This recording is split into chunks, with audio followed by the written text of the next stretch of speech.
feel like Kobe in the fourth quarter. This is the Dane Moore NBA podcast. We're brought to you by Prize Picks, coming at you Friday morning. It's November 22nd after the Wolves' 110-105 loss in Toronto on Thursday night. And if it's the morning after a loss, you know that means Kyle Theige is on the show with me. What's up, Kyle? Have you done a podcast after a Wolves win all year? Probably not since like May 10th. Yeah. So, happy Friday. Good morning. We're obviously going to jump right into this, the crunch time last night and the Rudy Gobert-Randle bit.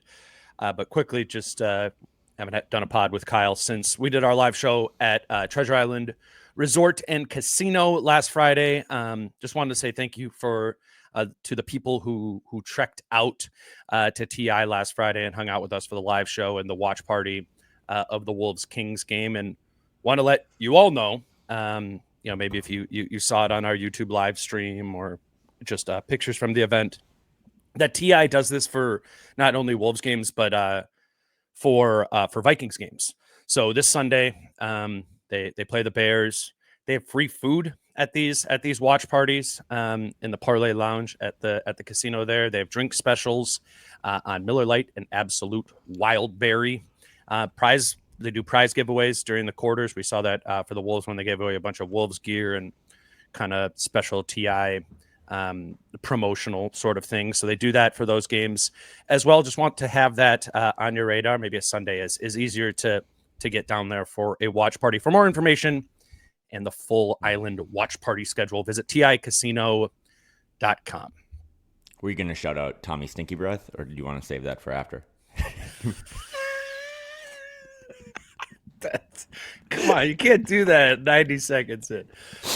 Oh, man. It was so much fun, though. Like, I hope we get to do one of those again for real. They really do a great job of hosting those things. They're built for it. You know, this wasn't like the first time they've done something. So I think, it seemed like we had like 150 people. So thanks to everyone that showed up. It's a cool atmosphere to watch games. Sure. Thanks, the Wolves did win that one, albeit in overtime. We were all there till midnight. But yeah, I hope we get to do that again because that was an awesome, awesome experience. And Treasure Island is like just crazy big. It is like Vegas in the middle of southeast Minnesota. So Vegas of the West or the South. All right. Less fun. Let's start with this Rudy Gobert, Julius Randle mess that happened with 5 minutes left in the fourth quarter. I'm going to play it up on the screen here. We'll talk about it a little bit. If you didn't watch the game last night, or I guess don't have social media, this clip was floating around quite a bit. The game is tied at 95 with exactly 5 minutes to go in the game. Julius Randle has the ball up top. Rudy posts up. He has his man pinned down there. Randle kind of waves him off, and the Wolves get called for three in the key. Rudy really, kind of pouted his way out of the key, making it be 3 seconds in the key. Scotty Barnes kind of starts chirping him. Ant is upset with Rudy on the way back down the floor. So Rudy's fuming as the Wolves are back on defense for the next possession against the Raptors here, and he just full on gives Scotty Barnes a big old hip check right here. Takes out his frustration from that previous possession, which is layered, and we'll get into by fouling Scotty Barnes, which gives him 2 free throws. And honestly, at that point of the game, I knew it was over. It was 97-95 Raptors with 4 minutes and 45 seconds to go. A team that went to the Western Conference Finals last year versus a team that was 2-13, and I would have bet the house that the Raptors were about to win that game after that. And they did. The vibes were bad there going forward. I do think there's a lot more to this, Kyle, than it just being Rudy pouting, though that's obviously unacceptable. I think there's a Randle element to this. I think there's a whole team element to this. I think there's a Finch element to this. And weirdly, I think the biggest thing involved in this was scheme. But what do you think? What do you think unfolded there? Why did this happen? It's early on the West Coast. You're going to have to really wrangle me in today. But I just want to say to start that I've been in healthcare for 10 years. And when I go to these cancer research meetings and conferences and all this stuff, and doctors and investigators, all these things present, they always do their disclosures at the top, their first slide. And it's just kind of saying like, hey, here's my biases, or here's people that give me money and stuff, blah, blah, blah. Here's what you can count on. So my disclosure quickly is that what happened last night between Rudy Gobert and Julius Randle and ultimately the Timberwolves happens a lot more than you realize in the league with these teams in an 82-game season. It's not the be-all, end-all. You don't have to give up on them. They can turn it around. This is just part of the growing pains of a new team and figuring it all out and all that stuff. With that said, there's an argument to me that was the most fucking embarrassing moment of the Gobert tenure here in Minnesota. And I say that after he punched Kyle Anderson. Because the Kyle Anderson thing, while inappropriate and unprofessional, happened during a timeout. What happened last night in the game, I mean, I joked about this, but Glue Girl got out of the paint quicker than Rudy Gobert did. And then come down again. I mean, and Dane just clipped that in a way because the software he uses clips that video in a way if you're watching on YouTube. But then you go down, and Rudy Gobert hip checks Scotty Barnes, 2 free throws. Theme of the night, right? I think the teams combined for 100 free throws. But then the next possession, Julius Randle comes down and does draw 2, find Rudy Gobert for a very soft little, just dump pass. The pass, we can question and debate whether it was a good pass or not. And Rudy fumbles it. And then to end the game, quite possibly my favorite Petty Hardaway moment of the game is down 5. Julius Randle gets the rebound off a free throw, sprints down, and chucks a fastball at Rudy Gobert's legs, which he then drops, and Julius Randle walks off the court. I say all of that to say some of the most unprofessional, Rudy Gobert always wins them those games. Not last night. That was fucking embarrassing. It was embarrassing from Rudy. It was embarrassing from Julius Randle. I think the coaching staff has to get a little of that. I don't know if you can sub out a guy in the moment and try to punish him like it's YBL, but that was a rip the Band-Aid off moment. And I think we should say this now so that when we move forward, people understand what we're doing. It just so happened last night that the Timberwolves didn't have a reporter on the scene, right? Dane wasn't there this time, because, again, we all have, thanks again to everyone that supports the show. We use that budget to try to travel. There's no Chris Hine on the scene last night. So there was no post-game locker room. There was no one to go in there and ask what happened. So if you wake up today and you're like, oh, maybe everyone slept it off, I don't think that's the case. I think this is a real issue that, again, can be addressed because we haven't made it to Thanksgiving, Dane.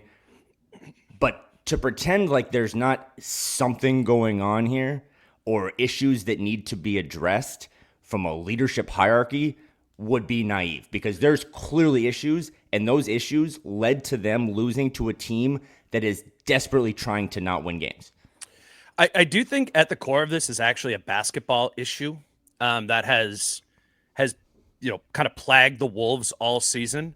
What have we been talking about? What have people who have actually watched the Wolves this season noticed? It's that the defense has taken a serious step backwards this year. Mm-hmm. And a part of that is implementing new defensive personnel, specifically Julius Randle in place of Karl Anthony Towns, which has led to major confusion defensively in terms of pick and roll coverage with this team. It's having Randle be the low man or the 4 next to Rudy is different than it was with Cat. He's not executing it. Randle's not executing it in the same way. And it's really popping in. It was in the first 14 games prior to last night, really popping. Rudy Gobert looks so indecisive defensively because he functionally in pick and roll coverage is trying to both get up to the ball of the ball handler, the De'Aaron Fox coming off the screen, and he's trying to defend the rim at the same time. So what happened after the Phoenix game on Sunday? The Wolves have 3 days off, and Chris Finch says in this post-game press conference, he says, we are going to use these 3 days off to adjust our defense and specifically work on scheme changes that have Rudy Gobert playing more aggressively, more up in coverage. So fast forward to Thursday. They play Toronto. And what happens in that game? Rudy is up. First possession, pick and roll. Rudy blitzes it like RJ Barrett is freaking Luka Doncic. And that was the plan. They laid this out. This is what they were going to do.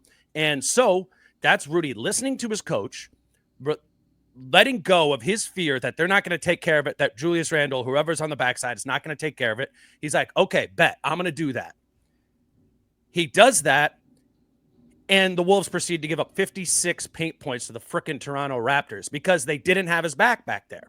So now the game, the Raptors probably at that point with 5 minutes left in the game, they've given up close to 56 paint points, and Rudy Gobert is like, hey, I've been doing my thing defensively that you all told me to do all night. I didn't agree with it in the first place, but I obliged and I decided I was going to play this way. And here I am. I got Scotty Barnes on my ass and I'm directly underneath the rim. I want the ball right here, which I don't think Rudy Gobert can do. My opinion as an aside is that should be removed from the playbook as an option, just like I think Jaden McDaniels shouldn't shoot above the break 3-point shots because he's not good at them. Neither of them are good at those things. But it is not removed from the playbook because sometimes they do give Rudy Gobert the ball on duck-ins right there. You remember that one that Naz Reid gave to him in the second quarter?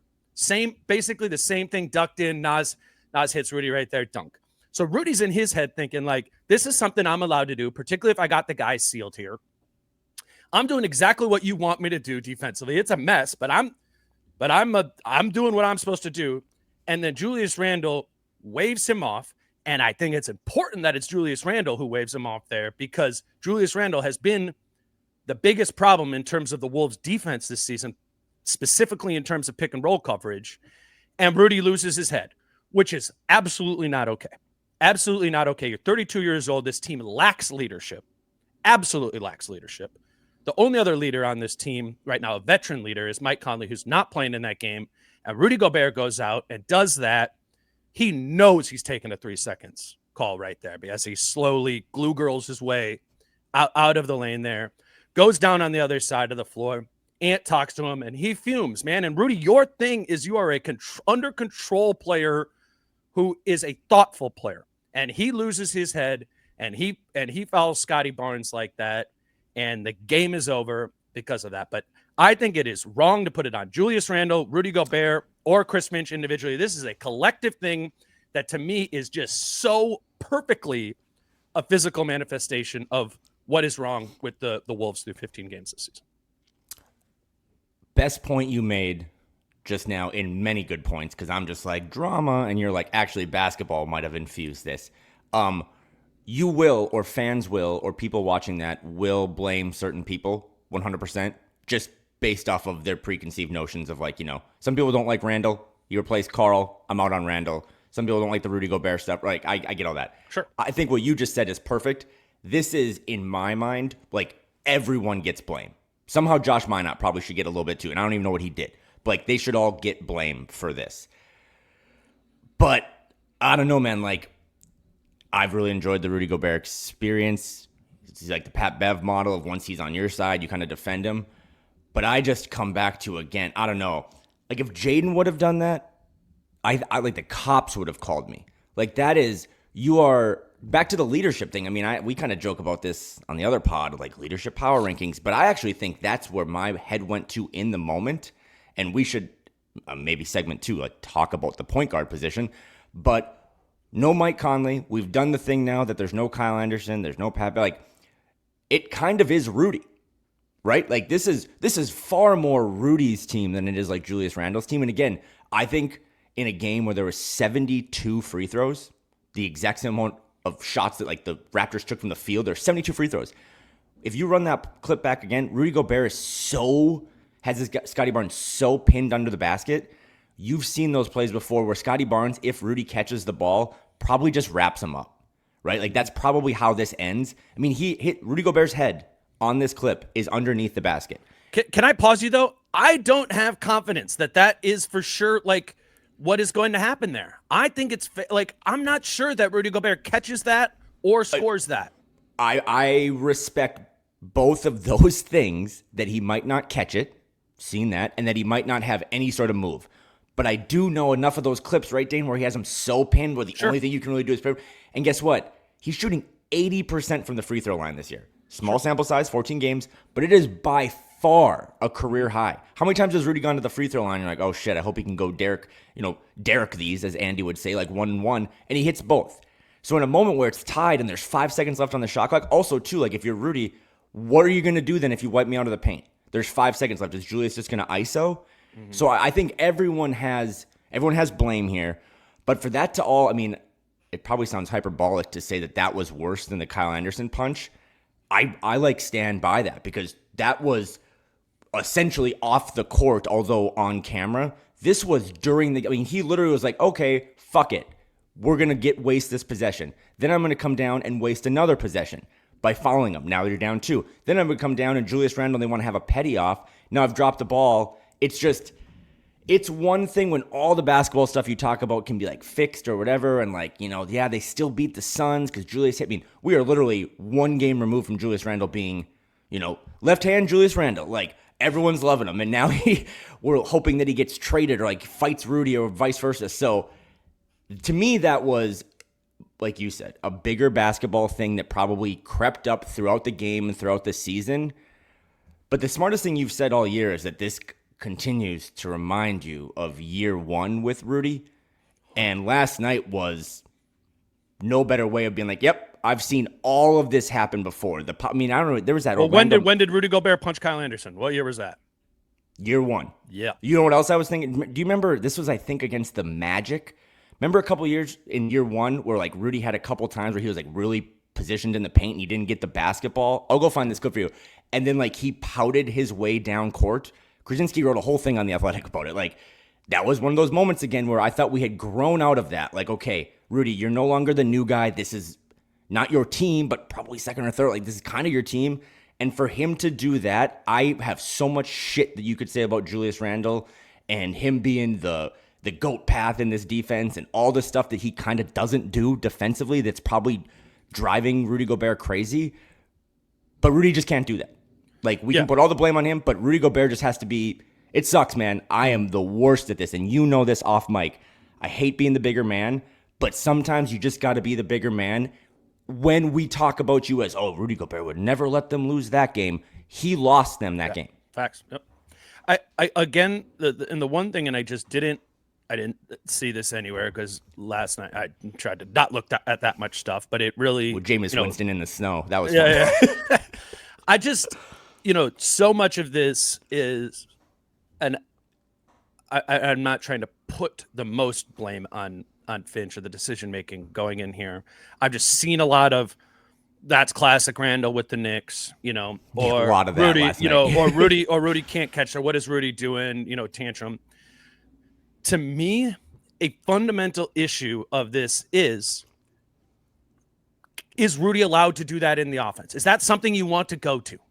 Is that like an okay thing to choose to go to? Because if that is part of your real offensive playbook or things you go to offensively, then Julius Randle has to make that pass.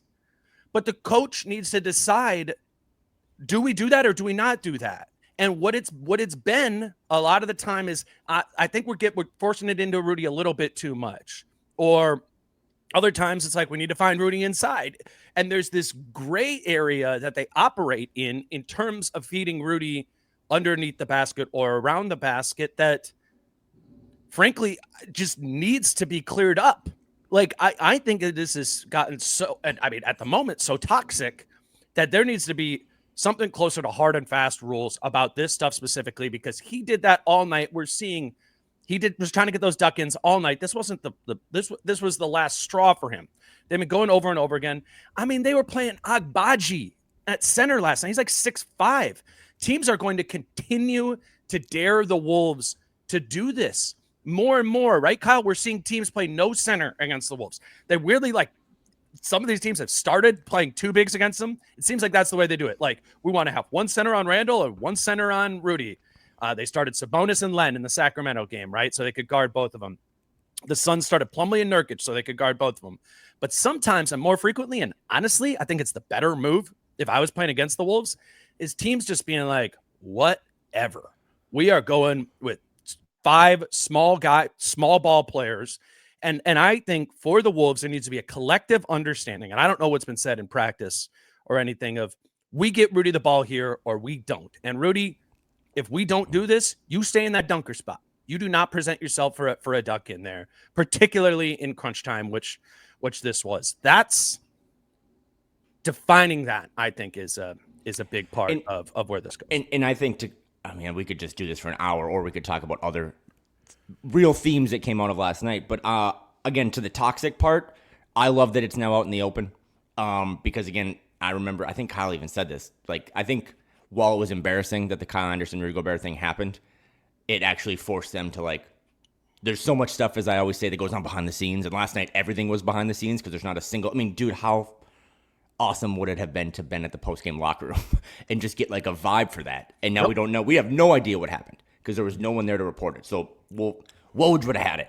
If Woj was still here, man, R.I.P. Well, no, he would have gotten he would have got what Tim Conley would have told him. Yeah. That is a difference. And I do think that the reporters being there, not being there is a whole separate sort of thing. And I guess in some ways on me, I wasn't there. I've been at all the other games except for San Antonio. But I am an independent podcaster. I can't afford to cover every single game. Well, and you know what? No one should be. I got to get to the first ad break here. Today's show is brought to you by Adriana Lonick at Coldwell Banker Realty. We know that there is a chunk of you out there that are in the home buying or home selling process. And if you are in that position, you do need a realtor to help you find the best deal for yourself. Adriana is licensed in both Minnesota and Wisconsin. And if you would like to set up a free consultation with her, you can do so by going to thedancingrealtor.com, which is up on the screen right now, or you can call or text her at 715-304-9920. And if you do sign up for a free consultation session with Adriana, you'll be entered to win a pair of free Timberwolves, lower level Timberwolves tickets this season. Again, if this is something that is on your radar, you're thinking about buying a home or selling your home, just get out ahead of it. Contact Adriana. Again, thedancingrealtor.com, or call or text her at 715-304-9920. Today's show is also brought to you by Falling Knife Brewing Company. And if you watched that game and you didn't say the next time I'm watching the Minnesota Timberwolves, I'm going to drink, there's something wrong with you. You could go to Falling Knife Brewing Company on Sunday afternoon for the Wolves Celtics, which, man, what an opportunity to like get back right. If you are the Wolves and kind of put this sort of rough last couple of weeks behind you by playing hard and well against the Celtics. Go do that with others at Falling Knife Brewing Company. Again, it's a 2:30 Central Time game. Falling Knife will have it on the projection screens with the sound on, as they do for all Wolves games. So if you are saying you got your group message that I know is going off right now about this right now, just so put in there, let's go to Falling Knife and watch the game on Sunday afternoon. Wolves Celtics. That's Falling Knife Brewing Company in Northeast Minneapolis. All right. You want to get into the point guard play and Mike Conley specifically not being there? I thought that was big. Have you driven yet or been in a Waymo? I have no idea what that word means.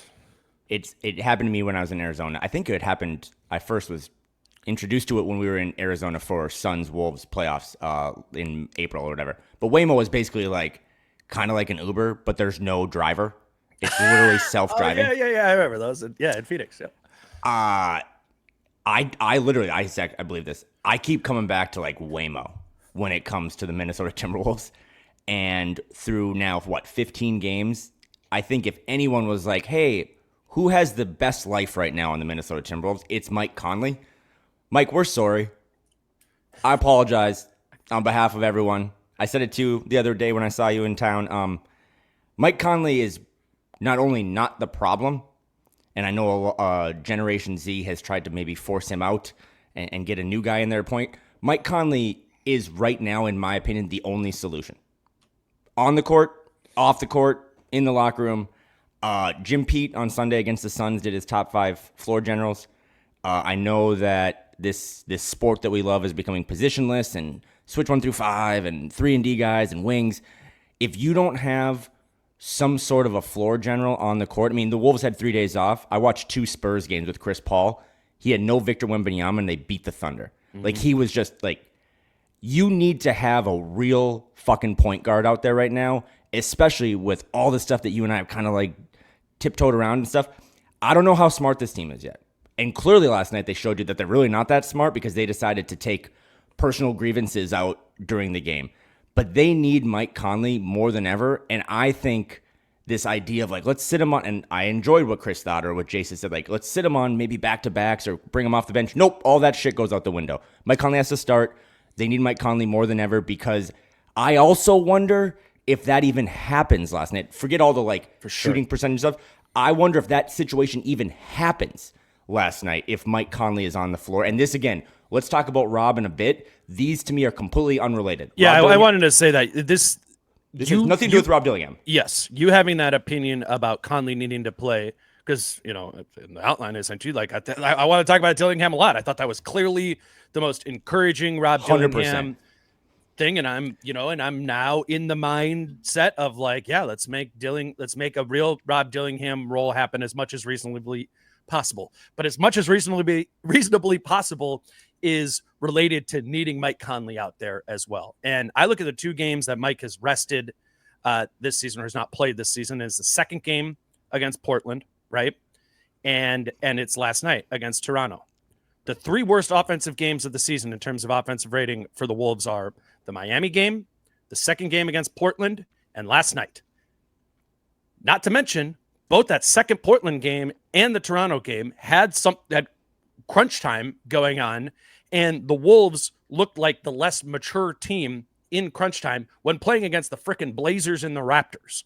They need Mike Conley, as they did last season and the season before that, to execute in crunch time.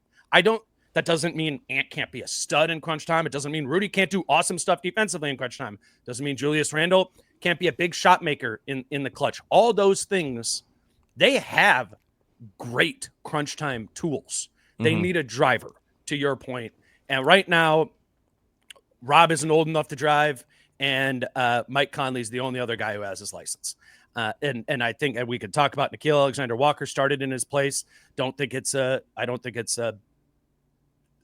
I think the reason Nickeil Alexander's 2 worst games of the season are the second game against Portland and last night against Toronto, because if you play him at point guard, there's more mental stuff going towards that side of the ball than the defensive side of the ball, where he really, makes us say, this team right now needs 37-year-old Mike Conley. And I know that's scary. And we're not even saying that that's going to be the answer, but to me, it's pretty clearly the best answer for what this team needs right now. And again, self-driving vehicles might be the future. I thought in 2024 we were going to be Jetsons and flying cars.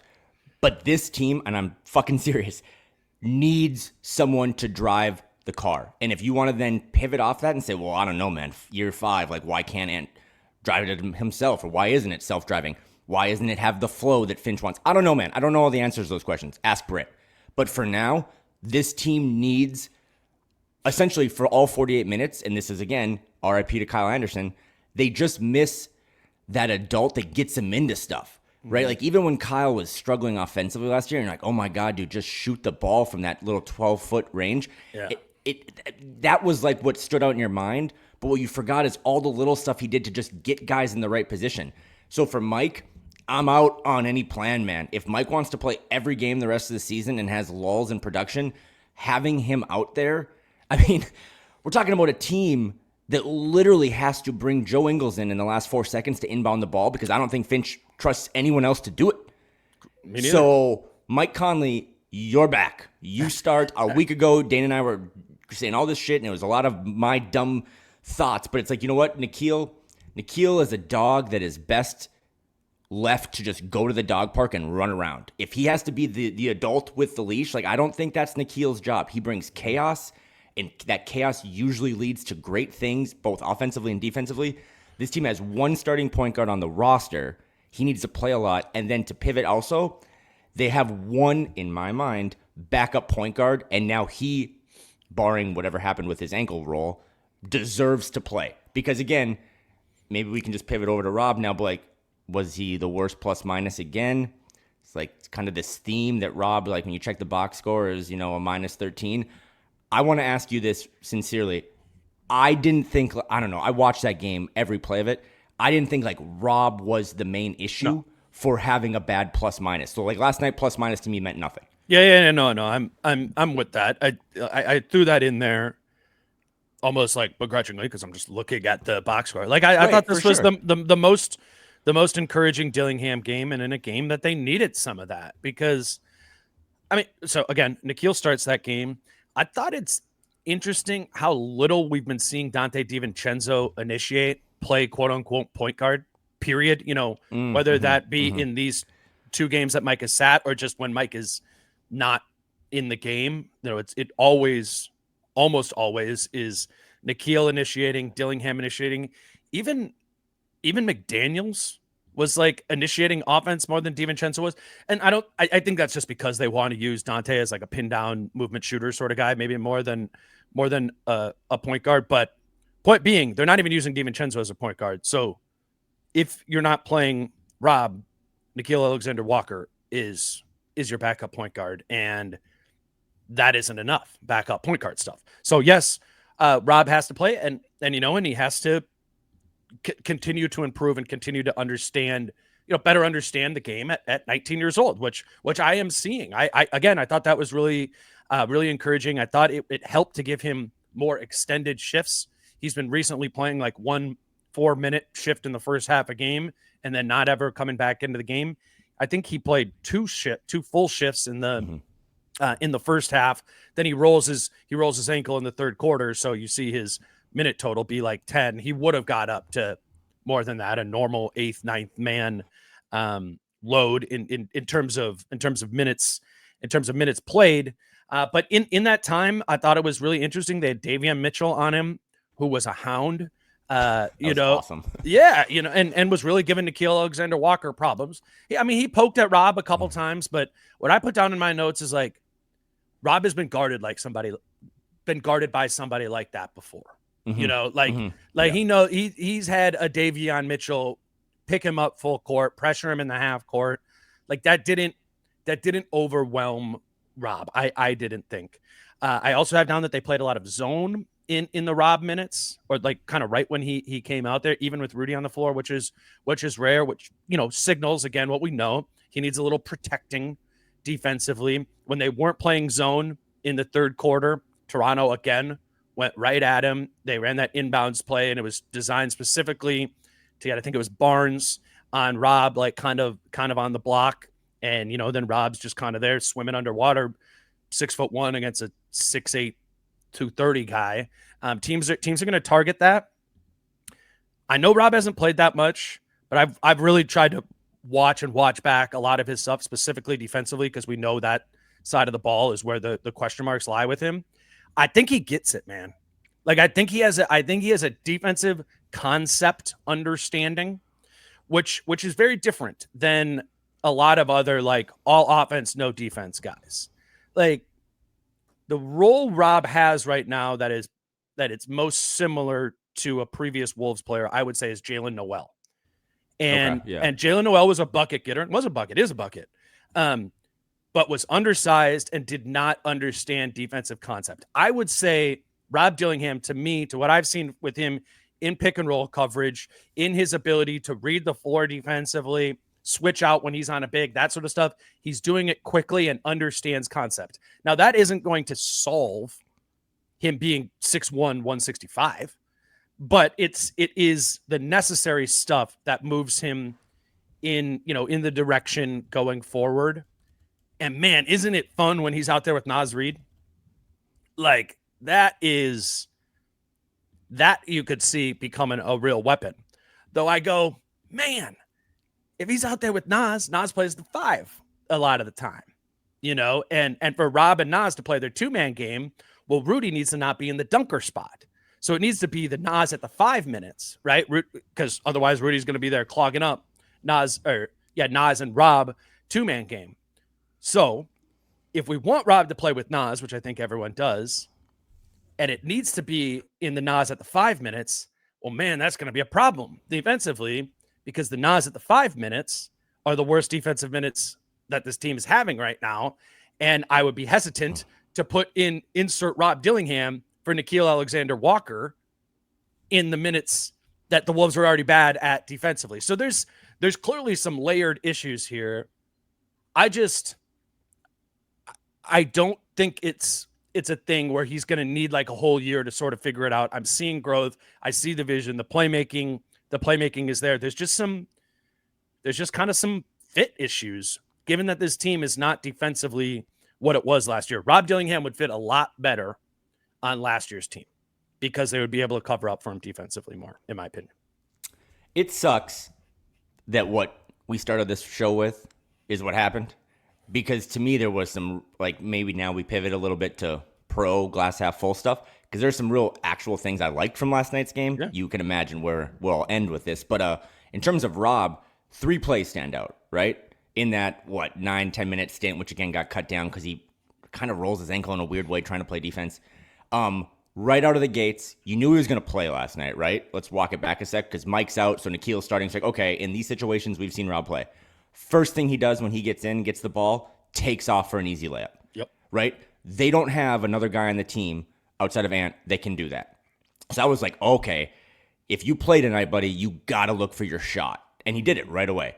Then he had that kind of high pick and roll where he sprints around the screen and finds Nas cutting for, I think it was a dunk. Easy play. I don't see them do that a lot. Like, I don't see the guys on pick and rolls always sprint around that and, like, find the guy that's rolling towards the basket.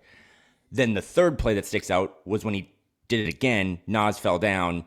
Easy layup in transition, right? So, like, that's kind of the Rob Dillingham. I mean, this play right here that Dane's showing on YouTube, they just don't have many other guys that can do that. Mm-hmm. So that was, I think, again, here's the pick and roll, too.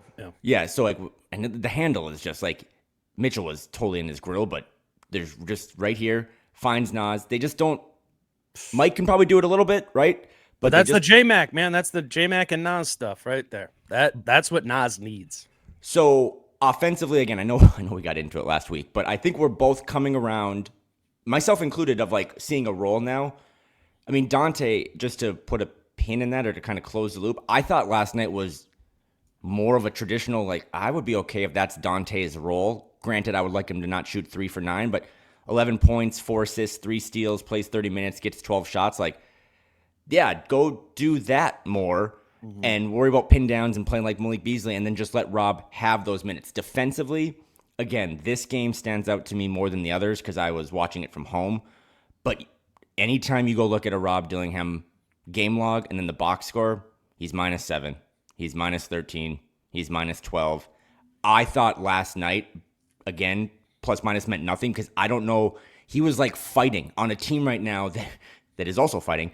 Like, he was showing real effort. And again, I am making zero comps to this other player, but it's just because I watched these games earlier this week. Like, he is no skill. Dane, please let me land this plane. But he just fights defensively, kind of like I think his older brother mentor, like Chris Paul does. Like, Chris Paul is old and 6 foot and slow, but when I would watch him against the Thunder, like, he wasn't going to let them dictate everything. And I thought last night Rob got it a little more. Yes, they're playing a little zone and stuff, but I just thought Rob was fighting on defense and, to your point, gets it and is buying into all the schemes. And that should be a real plus for them because he is 19. He can't drive this car. And I think moving forward now, and we'll see, he should have like 2 stints a game. Like, he should just be given 12 minutes and then figure out the other 228 of Jace's puzzle. Yeah, I think so too. I do think, just anecdotally last night, when things are going poorly, Finch seems to narrow rather than expand. Yep. I'm not disagreeing with you. I'm just maybe projecting a little bit more or pointing to what has happened. And, you know, they go no Mike Conley last night and they still only play 8 guys. Mm-hmm. And Rob only played 10 minutes because he was hurt. Ant was in foul trouble in the first half. Nas had a bad game. I don't know. I mean, I think Finch's thought process right now is we need to stop the bleeding of whatever's going on with our team right now. And by giving more minutes to the younger, less proven guys like Rob Dillingham or Josh Minot. I was kind of surprised Josh Minot didn't play in the game last night, but I think it's telling that he didn't. That they decided to go with the 7.5 man rotation.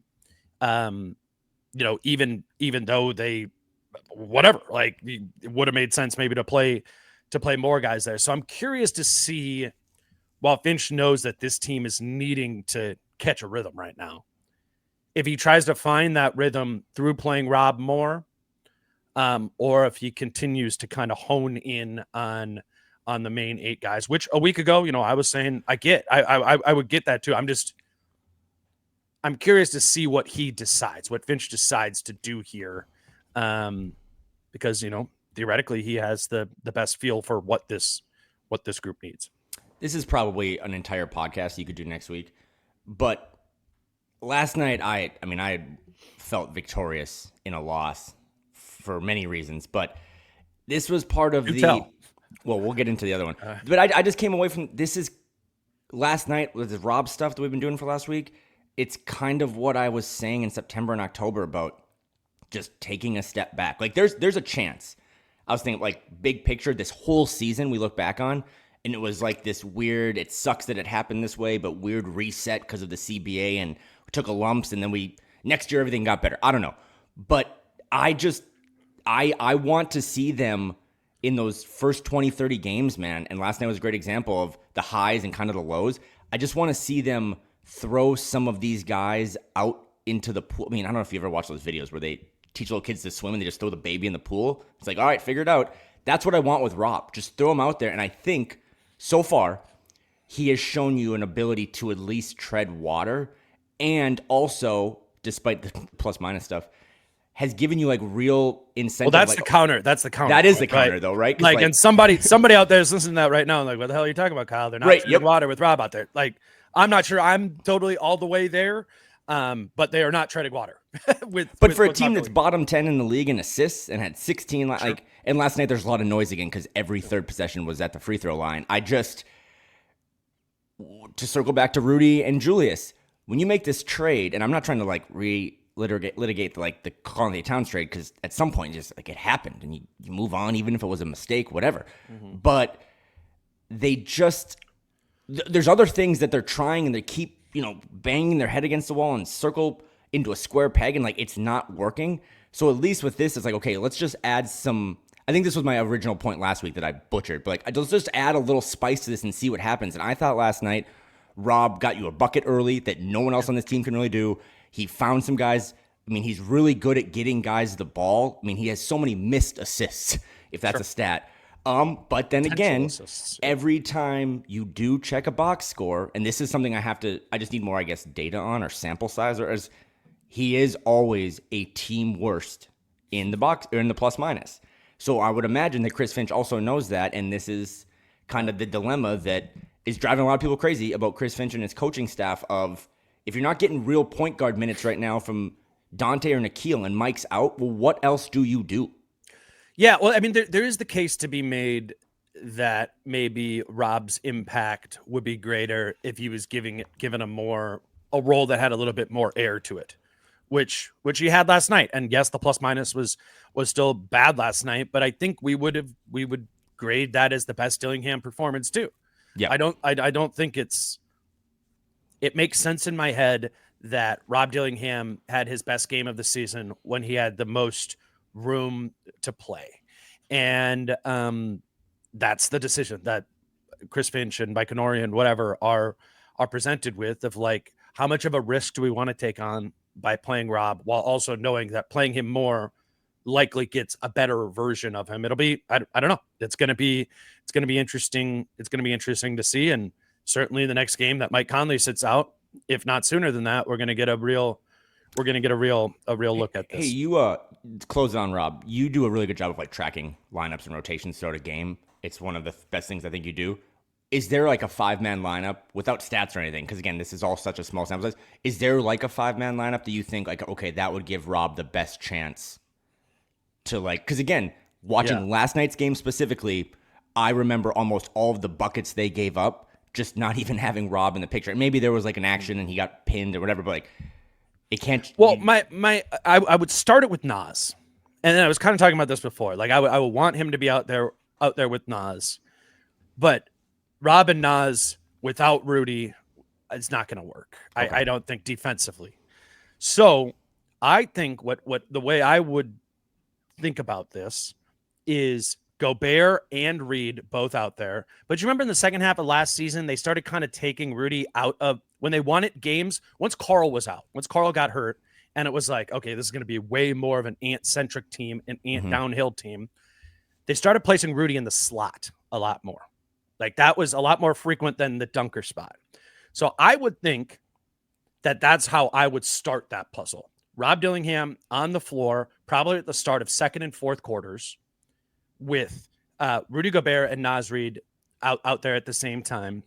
And what that has normally the starting of the second quarter And the fourth quarter is Mike Conley, Rudy Gobert, and the 3 bench guys.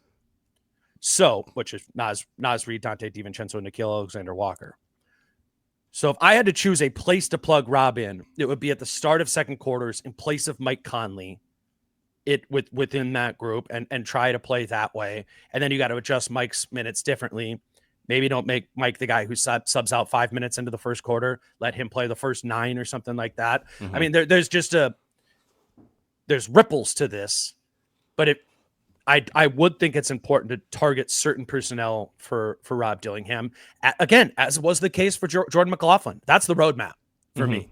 Yep. Is Jordan McLaughlin playing with Naz Reid, fighting defensively, and being a significantly better shooter than Jordan McLaughlin is. Let's also look for the shot, Rob. How about in spot up situations? Like, let's go. Like, if you're playing, like, play like Rob Dillingham. And because right now he's playing game manager Dillingham. He's pretty good at it. But like, I think if you're gonna let him go, let him go. And Rob let it go, you know. And I think that would be off the top of my head, that would be the best. I think that's beautifully said. I mean, there are a lot of people that are much younger than us that really believe that Rob Dillingham deserves more of a chance. And we saw him do like the playmaker thing, right, in Vegas. And it had a lot of good and some bad. And then we saw him in that final game just be the scorer. Now you have to, on the fly in game, 16 against Boston or moving forward, you have to blend both of those and you have to do them right now. Right. So, because that happened in those first couple games that he did get off the bench against Portland, like he wasn't looking for a shot and everyone knew it. So that's why I was really pleased last night when the first thing he did when he got the ball was just use his best skill, in my opinion, which is his handle, and just got to the rim. I think it was maybe his first layup he's had all season. So, yeah, I think it's going to be fascinating. I'm with you. I just, like, big picture, I think he shouldn't play with Julius Randle. I just think a lot of there. Just playmaking, double playmaking. Yep. It should be Ant or Dante. Maybe, and again, this is hard because now we're building up minutes, but Ant or Dante, Jaden, and then maybe Naz and Rudy, and then just empower the kid that, hey, you got 5 or 6 minutes here to see what you can do. And if you go 3 straight turnovers, we're going to pull you. Sure. But if that's your mark, right? Like if you hit 3 strikeouts, you got to sit down. But if you can get to 2, we'll give you a little more leash, because last night, that was one of the few positives that I was like, I think you can not only say that's good, but this could actually be something you, as Finch always says, like build skills on, stack skills on. Last night, I think you can stack skills on what Rob did. As bad as the Wolves feel right now, at least they're not the New York Giants. They just released Daniel Jones. That's crazy. Oh, he was their starting safety. Let's do Jaden McDaniels. Big Jaden McDaniels game last night, which was had they won this game, this is what we would have led with, I would assume, because it was the best Jaden McDaniels game of the season. 22 points on 6 of 9 shooting from 2, 2 of 6 from 3. Made all 4 of his free throws, had 7 rebounds, 3 assists, 2 steals, only 3 fouls, 1 turnover, and was a team best +5 in plus minus. That's your guy, Kyle. I thought that was a really encouraging step forward for Jaden McDaniels in that game. Rudy Gobert acted like a baby. Julius Randle acted like a toddler, and no one should be more mad than me, because I had a completely different agenda to talk about this morning than what actually took place. Because you do a lot of pods, and by the way, stop blaming yourself for not being in Toronto. That's hard. You got to get your passport updated. It's not none of this is your fault. But we do these pods, you and I, and then people listen to them, and then they talk to their friends and their family and their coworkers, and these narratives start. Last night was Jaden McDaniels' best game of the season. But last night was not Jaden McDaniels' only good game. I'd make an argument that Jaden has low-key been cooking for like the last 6 games. Okay? That's fair. He's averaging... What did I say? Yeah, sorry. No, nothing you said. I'm just saying in general. Like, that whole, he might be the second best player by the end of the season, that stock has real life right now, especially when you see what the big guys are doing and how they're acting. 6 rebounds, I think, in like 4 of his last 5 games. He's shooting like 38%, I think, from 3. He did fall out in that one game, but like his points are up. And last night, kind of on similar with Rob, I thought it looked the most organic. Like, just this is how it should always look. And I don't know if you can educate me a little bit more on like how it happened, but it was just like cuts. I mean, there was a couple corner threes that it's like, there was a corner 3 that if he would have hit it, they would have been up 6. And then they came down and gave up a 3. Now it's tied. And then it led to the Rudy Gobert thing. But There's still some timely shots I wish he could make. But even that early steal he had, I mean, he looked defensively last night like all second team defense Jaden McDaniels. And then he had that flush on in transition. So I just want to correct. And again, of course I'm biased, right? Jace loves Mike and everyone loves their certain, like, I think Jaden has been playing much better basketball than just against Toronto. I think he's been playing good basketball now for essentially since Jim and Grady on the call that one night was like, you got to continue to support him, even though he plays like ass right now, because it's going to come around. And guess what? It has come around. And I think that's a bright spot for a team that is really dark right now. Yeah. I mean, it is kind of like the Mike Conley thing that we were talking about earlier, like rough starts, but it wouldn't make sense to give up on him. And they didn't give up on Conley as the starter or Jaden in his role. And the dividends are starting to at least slowly come in for the both of them. I think to the offensive point of this, and Britt and I were talking about this a little bit yesterday when we did the pod, like something that happened with this trade that, we buried down there at like bullet point 42 was that there was a real plan in place to increase Jaden McDaniels' usage this season. And I think specifically as more of an off-ball slasher, cutter, curls, those sort of things that we've seen, dives from the corner, like, but really baking that in and empowering that was going to be part of the plan of the team improving offensively this season and Jaden individually taking a leap. Well, that was easier to do when you had this full continuity, or easier to picture, I think, for Finch when you had this full continuity of knowing that you're basically bringing back the same team. Well, by trading Cat for DiVincenzo and Randle, there's naturally going to be displacement. And the two players that were displaced most by the addition of Julius Randle are Mike Conley because he's a point guard, and Julius Randle now initiates offense a lot more than Cat does. And Jaden McDaniels was also displaced as he was de-emphasized as an additional wing scoring option because they added two of those in Randle and DiVincenzo. So both of those things made sense that with time they would get better, but were at the beginning of the season were very foreign. So I would take both the Mike Conley and the Jaden McDaniels green arrows going up to be logical things that will stay pointing up. Because there was a logical reason for why they were pointing down at the beginning of the season. Though at the same time, it's about Jaden jumping on it and taking it. Yeah. And he did that last night, unlike he was earlier in the season. He's averaging 15.6 rebounds and 2.5 steals over his last 5 games. And again, last night, there's just some timely threes that I wish he would have hit from the corner. But there was, 6 threes I wish Dante would have hit that I think were kind of in rhythm. So I just think that's another one that I think a lot of the McDaniels, sorry, I just jumped right on you, but I think a lot of the McDaniels, some people are thinking right now, Kyle, my problem I had with Jaden McDaniels wasn't the offense. It wasn't his 3-point shooting. It was his defense.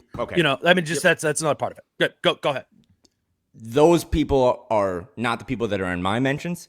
They do have a problem with the offense, and they're like, how can you be Scottie Pippen if he averages 9 points a game? And that's a valid thing. Like, if you want to spin this, you'd be like, why can't you just do this all the time?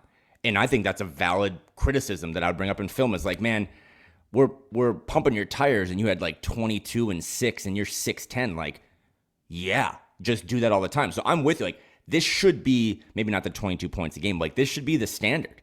Defensively, yeah.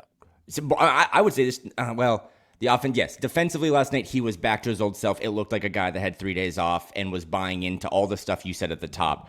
But offensively, yes, he's not going to average 22 points a game. But I just thought, getting to the free throw line a couple times, like, he's a physical enough player. He does kind of get those putbacks. Like, there's no reason he can't, Prize Pick, shout out to them, like, make more than 0.5 free throws a game. The threes need to come around a little bit. His shooting percentage is up. But I thought that was a big thing for them last night because, again, this team is looking for answers, and they really haven't found it yet with Dante. We don't know what they want to do with Rudy and Julius. And, I thought last night was another kind of sleepy ant game, which, whatever. But I just was really impressed by not only what Jaden did last night, but what he's done essentially since you were here in Portland. And I think we need to bring that up because I think his stock in the minds of many is still last week's share price, and this week it's much, much greater. Yeah, I think the way you put it, like the I don't know what standard to expect from Jaden offensively. I don't, because I don't know what his shot is. And I think I constantly have an optimistic view of what Jaden McDaniels' shot is. I'll just put this up on the screen right now. Like, this is his career shooting. He, from above the break, non-corner threes in his career as a rookie, 34%. 30% his second year. 38% year three. Really good. And we decided he's a shooter again. But then last year, he went down to 30% from above the break. And this year, he's 30% from above the break as well. Jaden has, outside of the 22-23 season, has consistently been well below average as a three-point shooter from above the break outside of the corners. He's had a couple of years solid from the corners. Last year, he was 36% from the corner. You'd like it to be a little better than that. And this year, he's 32% from the corner.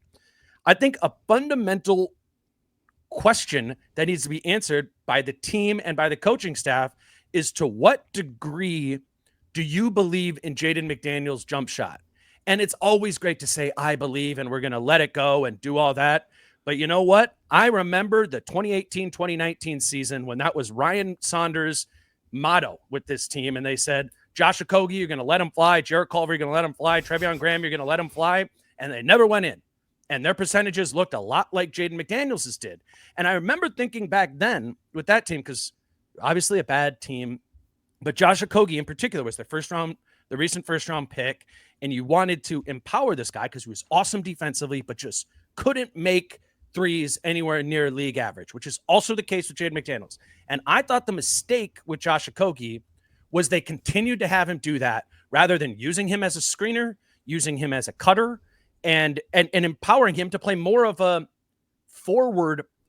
power forward type of game, specifically as a screener, and instead asked him to be a two guard. And I think with Jaden McDaniels, a lot of the same stuff is going on, where I think Jaden should be used more in non-spot up shooter situations. And the more you can move the needle that direction, I'm not saying never. Don't take the open ones. You absolutely need them, particularly from the corner.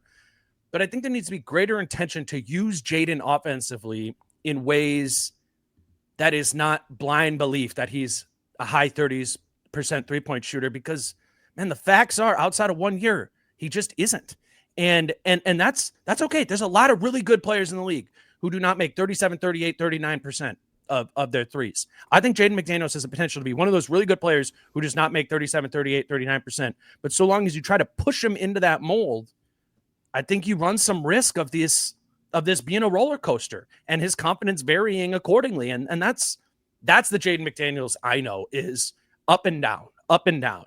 And I would want to put controls in place so we get more games like last night where he looks more like a north-south player than a spot-up player. I think that, to me, is the best version of Jaden McDaniels eventually. Two things. One macro, one micro. Can you put that graphic back up quick? Oh, shit. I just literally just... I was just curious because there's one thing that stands out from that third line if you're watching this on YouTube. That was the year that Carl missed like most of the season. Do you think that has any sort of relation to this? It's easy to point out, you know what I mean? Like that third year where he's shooting really well, it was I'm going to look 52 and see if games he played without more. Yeah, I'm trying to think if he played.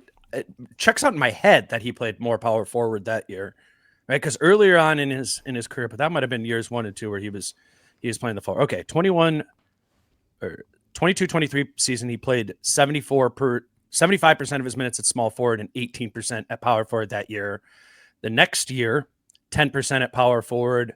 This year, 5% at power forward. So yeah, good call.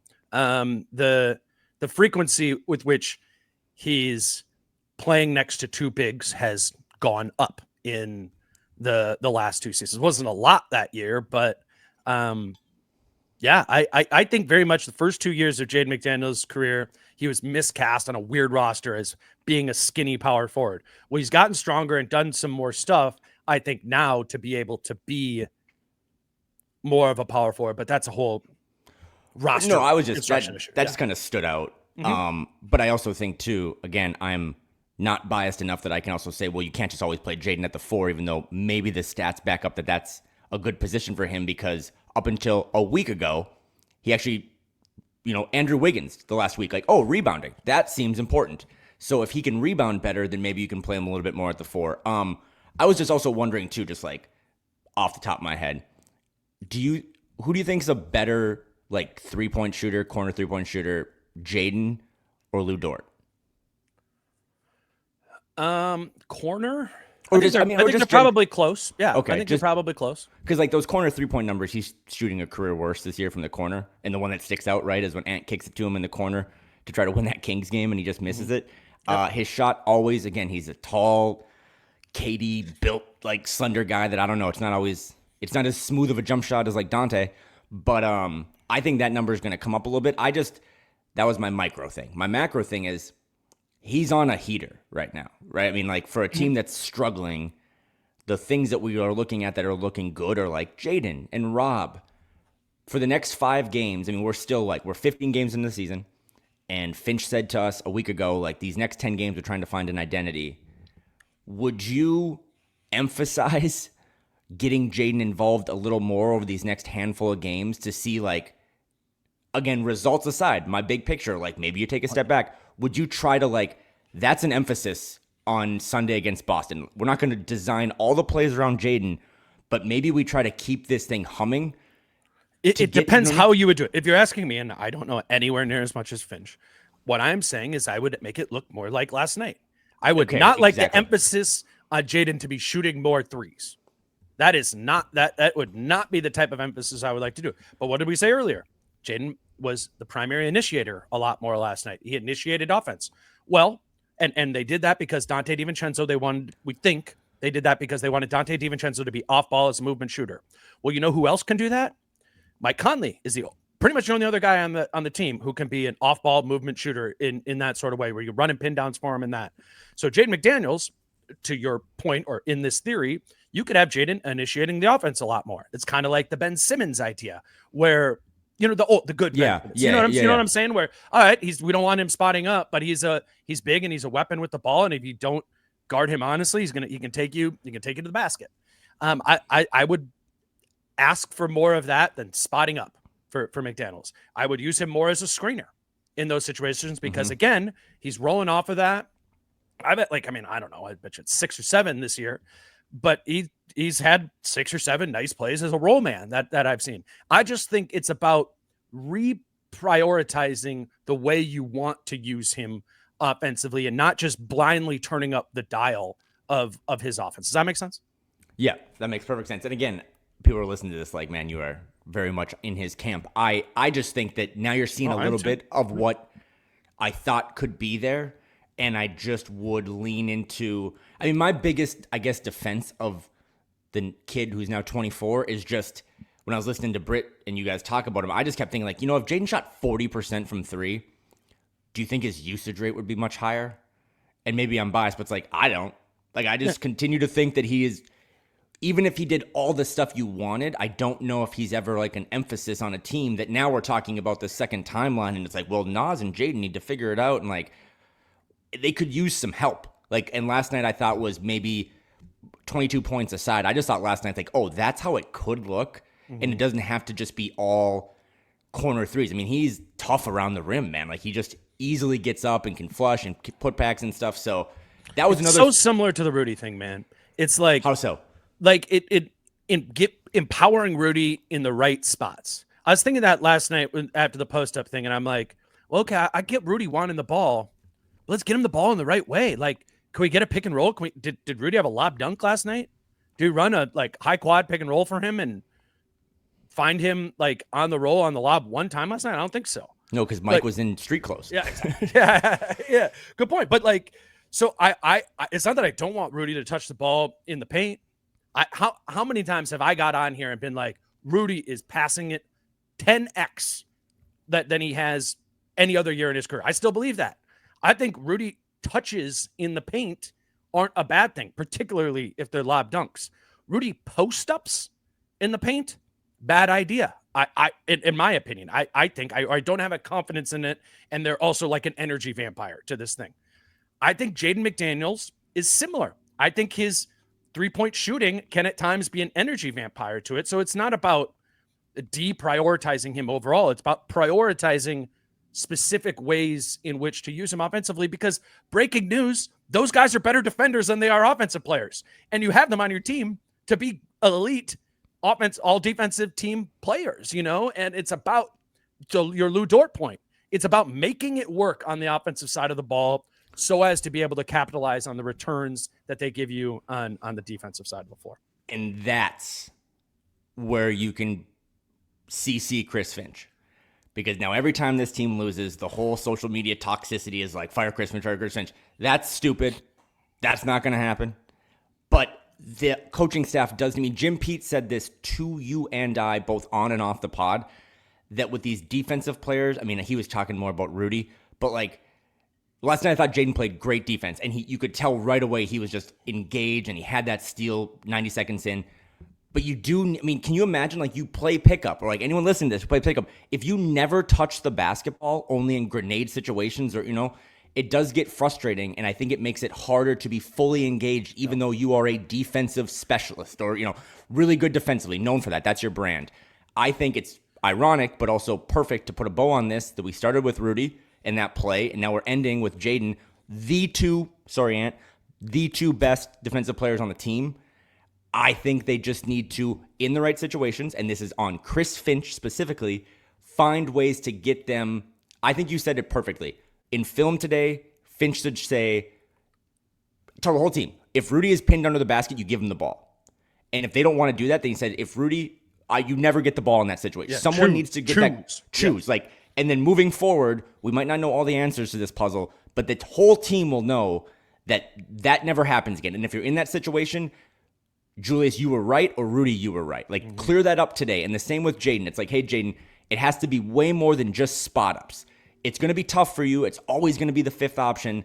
But you did it last night in a game that didn't have a driver of the car, right? Like, Jaden made it home last night in a Waymo. If he can do that, he should be able to make it home and be productive and successful when Mike gets back out there. And big summary for me is that Mike Conley, I'm sorry.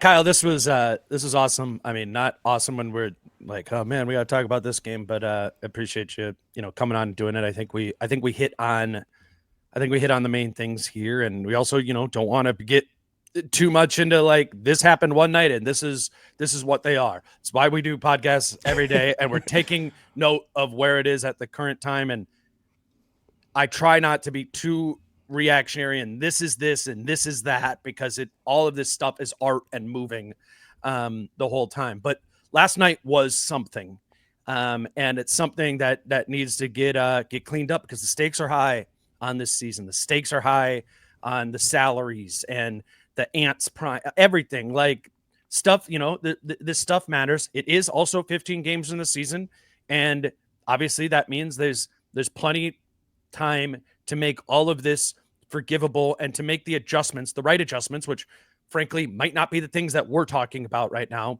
but they're right adjustments, finding those and becoming a better, more connected and effective team. I think that absolutely exists here. You want to close this thing down with some prize picks? Yeah. Do you want to talk about, we're doing this on Friday. Mm-hmm. So one of the promotions is Flex on them Friday, which basically you just opt in, click the button like Dane's showing you, do it online, do it on your app, and you'll get a protected play. So for Dane here, it's like you make a $35 bet, you click the protected button, and then if it loses, you get $35 back in credit to use. So that's a really fun way to do it. Go check out Prize Picks, use promo code Dane. But I've got a Drake May.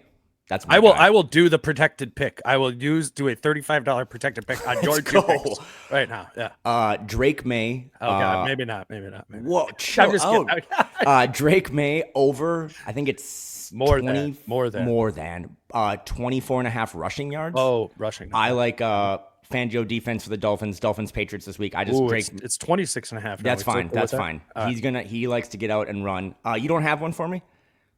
No. Okay. I prepared the flex on him part. I like Baker Mayfield for over 1.5 passing touchdowns. I just think he gets Mike Evans back this week. I think that team is fighting to win the division, not only to get in the playoffs, but win that division. It's a really bad division. Let's scroll past him. I don't think he's a demon or a goblin. I think he's up there somewhere. But Baker Mayfield in Oh, the there it left is. corner, Yep, over yep. 1.5 passing touchdowns against the Giants team that is reeling. As Dane broke news, they have just released Daniel Jones. They don't have a starting safety anymore, and they're playing Tommy DeVito at quarterback. So give me the Bucs in that game, and give me Drake May to try to keep the undermanned Patriots in it against a feisty Dolphins team. But yeah, Prize Picks, really cool way to, again, just like you always say, like if the Wolves don't play tonight on Friday, they don't play on Saturday, you want to have something on an NBA game or an NFL game or a college game. There's so many different sports now, MMA. Check it out. And if you do check it out, use Dane's promo code to get a little extra cash. Love it, dude. I will play that as a protected play, and so that would pay 105, right? Yeah. Yep. 35, 105, and if not, I just get credited $35 in promo funds. And my account, as Kyle said, you can just use, if you don't have an account, you want to try this out, today on Friday, sign up at prizepicks.com or on the PrizePicks app. Use the promo code Dane. And when you make your first $5 lineup, they will credit your account with 50. So make a separate lineup, for that, and then get that 50. You have all sorts of promo dollars to get you started here. It is really fun. Me and Kyle text about it all the time. Jason and I text about it all the time. It's something for fun to do $5 here and there. Maybe your fantasy season is down the drain, and you're trying to make Thursday nights or Sundays have a little bit more fun. It feels like fantasy football to me, honestly. Yep. And awesome. that's what's fun. It is daily fantasy. All right, man. Happy Thanksgiving early. I won't. Oh yeah. You're not going to be back until December. I'm I'm going on a little trip next week, so I won't be back until December, which will be nice. 2 weeks of just kind of like feeling this out.